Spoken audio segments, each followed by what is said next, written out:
retour sur le plateau, si j'ose dire, de la radio de l'enseignement catholique dans le cadre du Salon des Mères.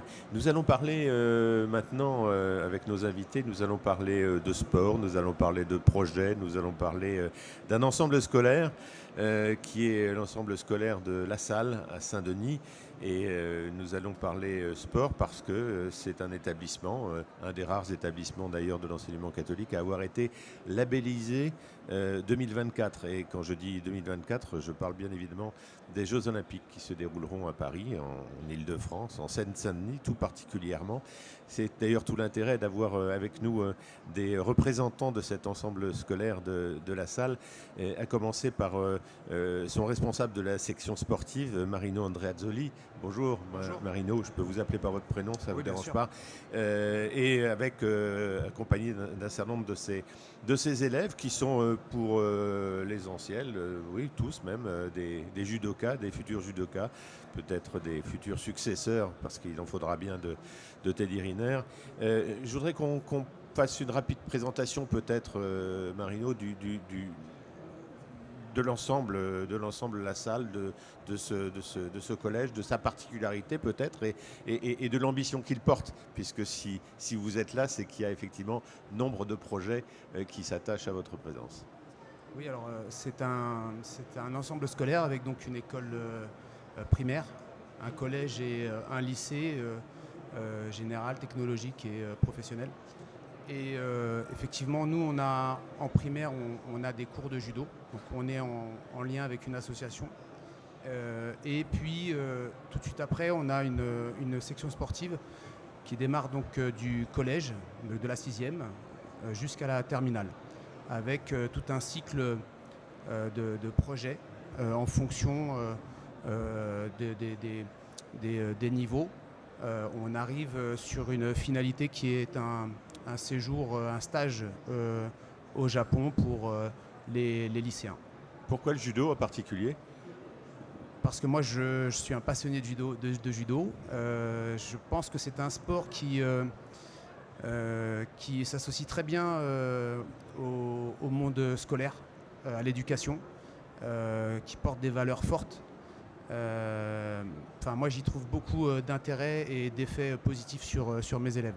C'est un sport qu'on peut commencer très tôt, puisque Très tôt. on le commence dès la primaire. C'est un cas tout à fait particulier, c'est pas très courant ça. De commencer en primaire ? Oui. Oui, effectivement, ça a été amené un petit peu naturellement. On a fait le lien entre la 6e et le CM2.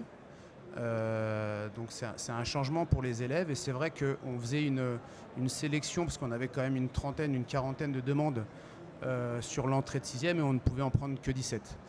Et du coup, on s'est dit qu'il était intéressant aussi qu'en primaire, nos élèves de primaire puissent pratiquer le judo pour pouvoir ensuite entrer en classe de 6e, en section sportive. Donc le lien s'est fait un petit peu naturellement. Alors je le disais en introduction, vous avez été labellisé Jeux Olympiques 2024. Ça représente quoi ? Et déjà, ça remonte à quand ? Quelle a été un petit peu la genèse de cette labellisation ? Vous l'avez demandé ou vous êtes inscrit ? Comment ça s'est passé ? Racontez-nous. Moi, ça m'intéressait. Alors les Jeux Olympiques, une partie va se dérouler à Saint-Denis, donc dans notre ville. Et à l'île Saint-Denis aussi. Et dans le département. Et dans le département, bien sûr. Et à l'île Saint-Denis. Et du coup, c'est deux villes avec qui on travaille beaucoup, l'établissement, parce qu'on est, partenaire avec les clubs de judo. Et du coup, il me semblait intéressant pour nos élèves d'être acteurs de ces jeux et pas seulement spectateurs. Et donc on est parti en 2019 au Japon. Et on a fait un petit recueil sur ce qu'on avait pu vivre. On a rencontré plein de personnes très intéressantes. Le lycée international français de Tokyo, l'ambassadeur qui nous a expliqué un petit peu comment ils envisageaient les jeux. Et on est revenu avec plein d'idées et plein de projets. Et à partir de là, effectivement, je me suis aperçu que le label 2024 pouvait être intéressant pour la section sportive, mais qu'on rentrait complètement dans ce projet-là. Vous avez vu des écoles de judo ? Alors on a eu la chance d'aller sur des collèges et des lycées parce que ça fonctionne un petit peu, non pas par club, il y en a, mais ça fonctionne beaucoup par collège et lycée, un peu comme nous en section sportive. Et oui, on a eu cette chance d'aller, ils ont eu cette chance d'aller pratiquer avec des Japonais. Alors c'est un autre monde, c'est une autre dimension, hein. Pas ceux qui sont autour de cette table, mais parce que eux, ils vont y aller. Mais Voilà. ça, on va en parler tout à l'heure. C'est ça, exactement. Là, c'est la prochaine génération là, qui La arrive. prochaine promotion. C'est ça, exactement. Oui. Alors, le label, ça représente quoi en fait? C'est juste un tampon ou ça va un petit peu plus loin que ça? Bah, je pense que c'est une première étape justement pour impulser des projets qui nous permettront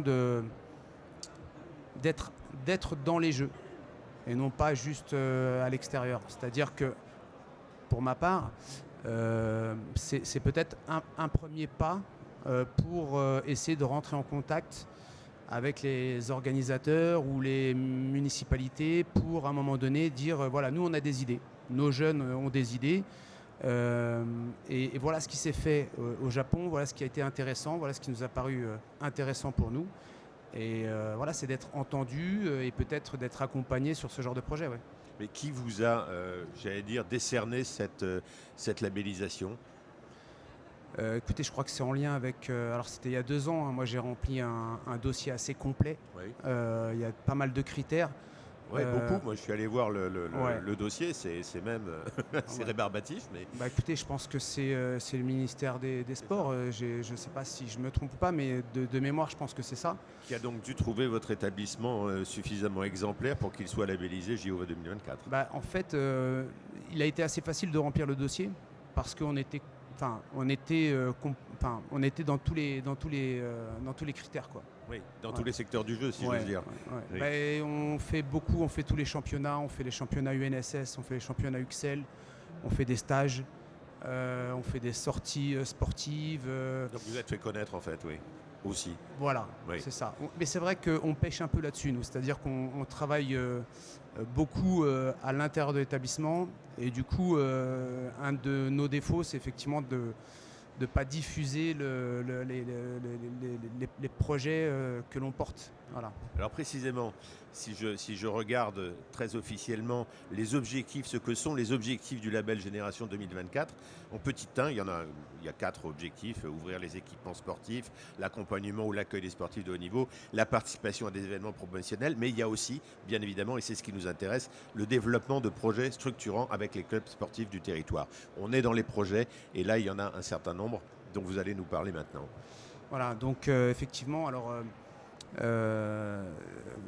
nous, on a, bon, je fais une petite parenthèse, mais on a eu la chance d'avoir il y a 2 ans Larbi Ben Boudaoud, qui est aujourd'hui le directeur de l'équipe de France de judo et qui a eu la gentillesse de passer une journée avec nos élèves, tous nos élèves de la 6e à la terminale. Ça a été une expérience extraordinaire pour eux. Et ça fait partie effectivement des critères de labellisation. Et voilà, les rencontres comme ça, bon, il y a eu des mots très très forts, je pense, qui ont marqué nos élèves. Et, Par exemple que le judo, comme pour l'école, c'est beaucoup de persévérance, c'est beaucoup d'efforts. On n'est pas forcément bon au début, mais qu'il faut savoir se relever, qu'il faut savoir continuer, qu'il ne faut pas lâcher.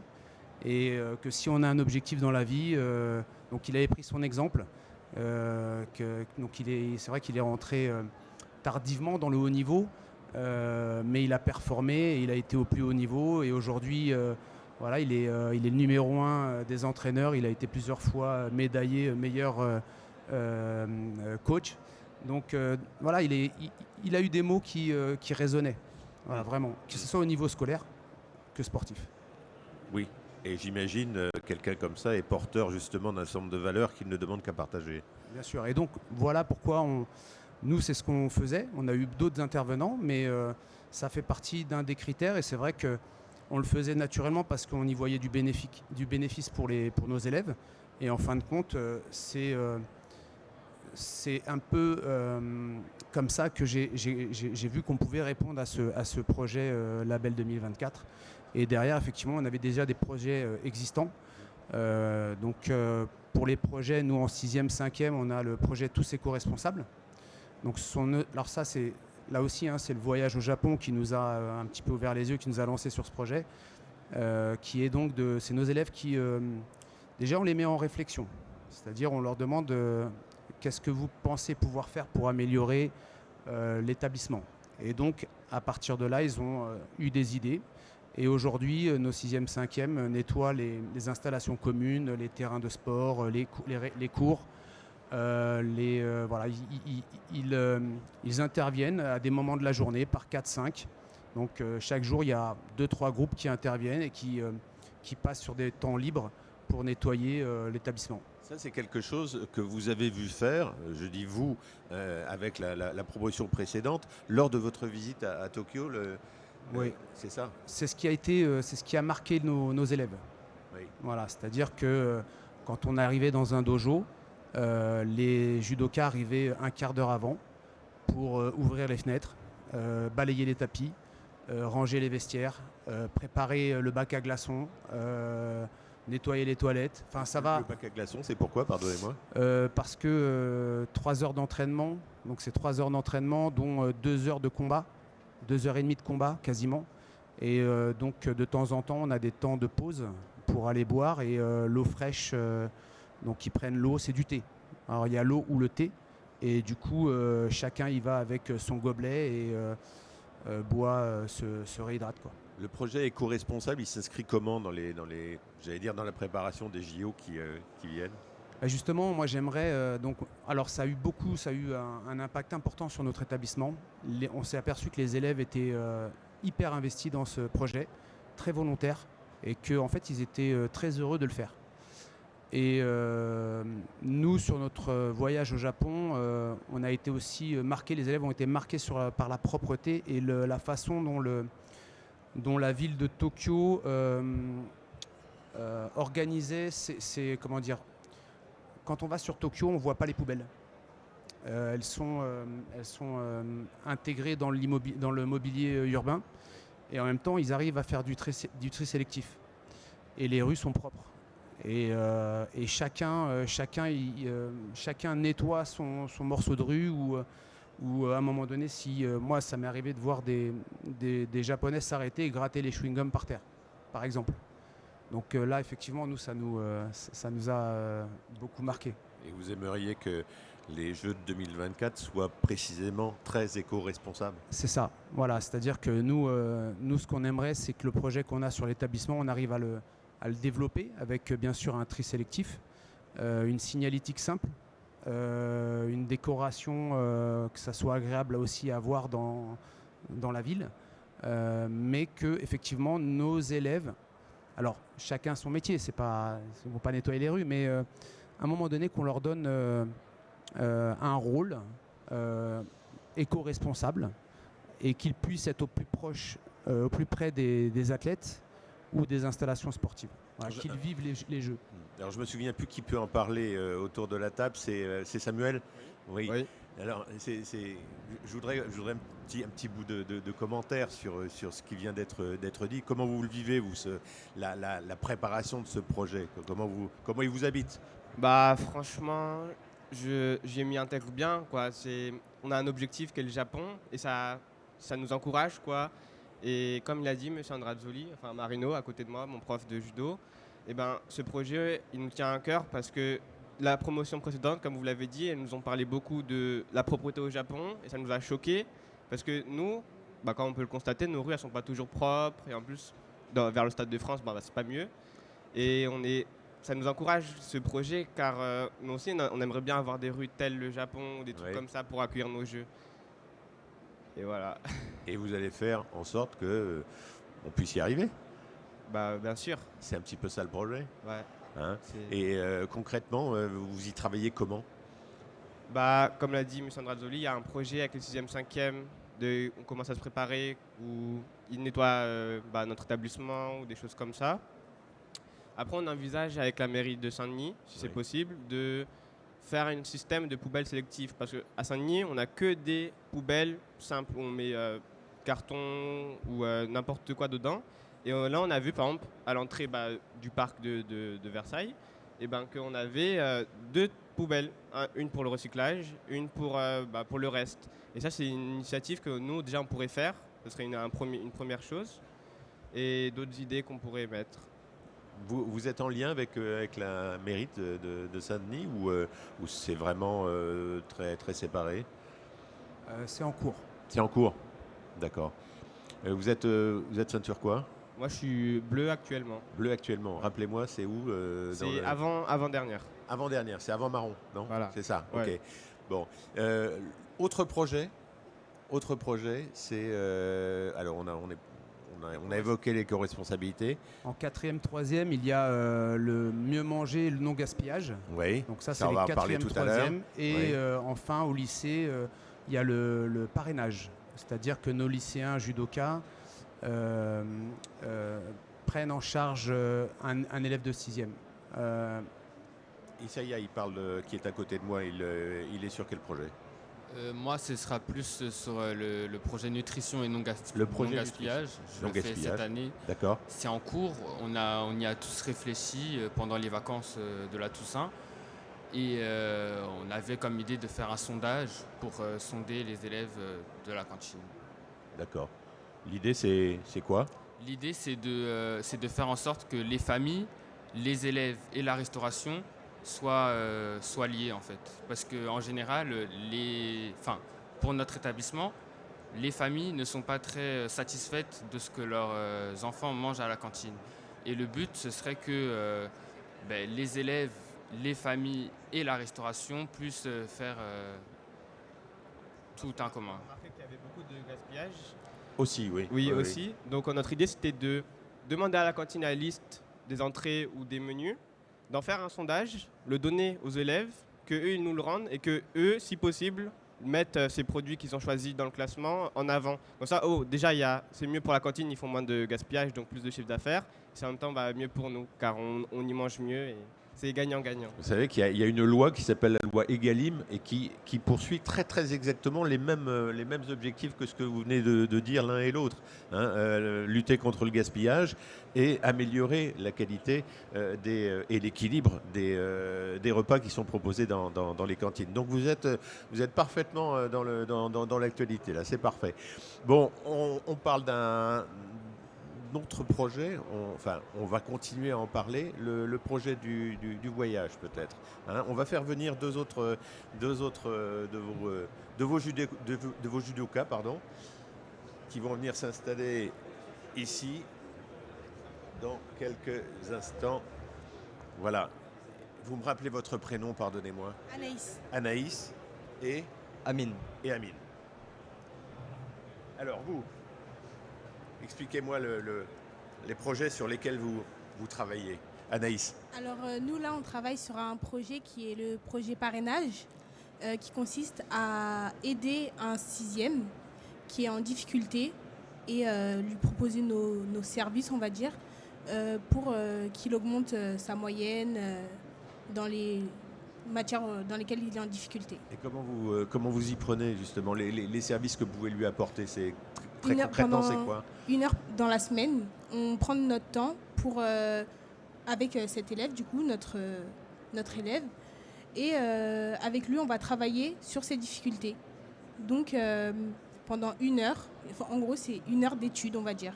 1 heure dans laquelle il va travailler sur ses difficultés. On va l'aider avec nos connaissances à nous, lui proposer des méthodes pour mieux apprendre, pour mieux comprendre, pour mieux retenir. Et donc, on fait ça 1 heure dans la semaine, toutes les semaines. Il faut que ce soit de bons élèves qui aident ceux qui sont en difficulté. Il faut surtout qu'on soit à l'aise dans la matière dans laquelle il est en difficulté. Oui, Voilà. absolument. Amine? Oui, en fait, c'est surtout ça le plus important parce que, en soi, pour des lycéens, c'est assez simple, si je puis dire, d'aider des 6e ou des 5e parce que c'est des choses, c'est les bases. Et c'est surtout le plus important. C'est pour ça que je trouve personnellement Oui. que c'est vraiment quelque chose d'important d'aider un 6e à bien fonder ses fondations, si je puis dire, Oui. pour bien construire son avenir par-dessus Oui, ça. oui, les bases, Oui, les bases. Vraiment, ça c'est s'appelle le comme plus ça. important.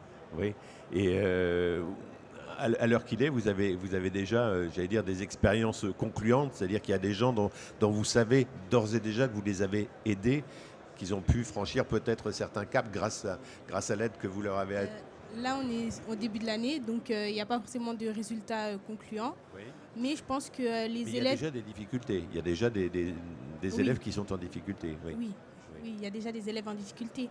Mais je pense que l'année dernière, les anciens élèves de lycée qui ont porté ce projet, eux, ont des résultats par rapport aux élèves qu'ils ont eus.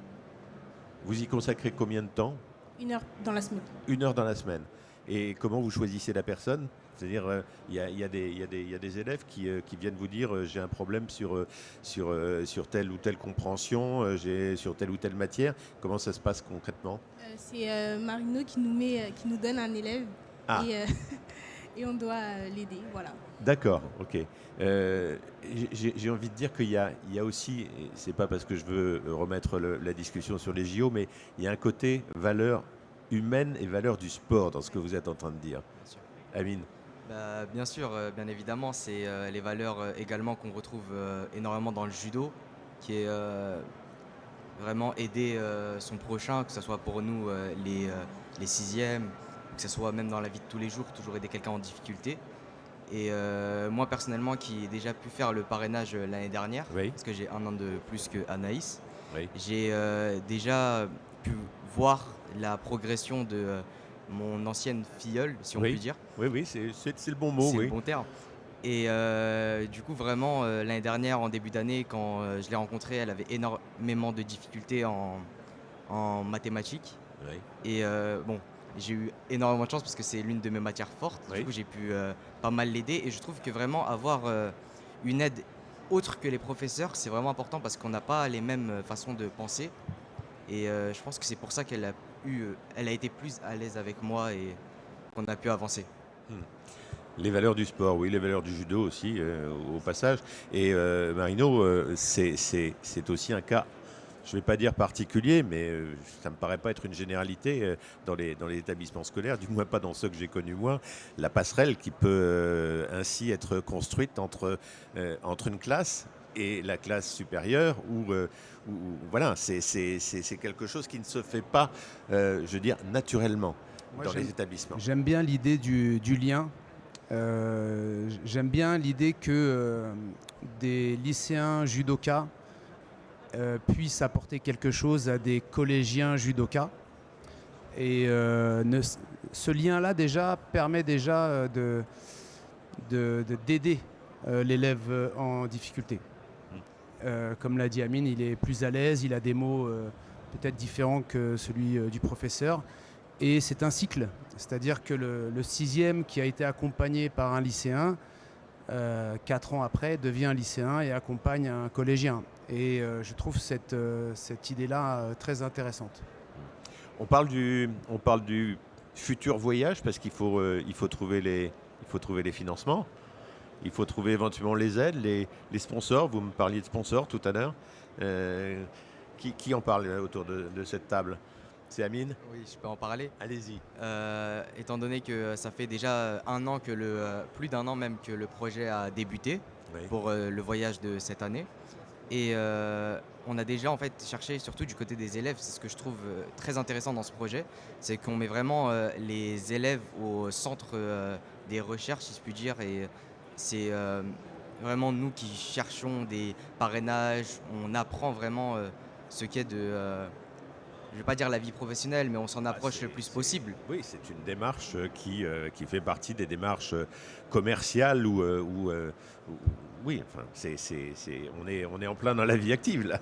Oui, voilà. Et en fait, ça nous permet également pour ceux qui passent, que ce soit le bac oral ou même le brevet, ça permet vraiment d'être plus à l'aise, de vraiment acquérir de l'expérience à une présentation orale.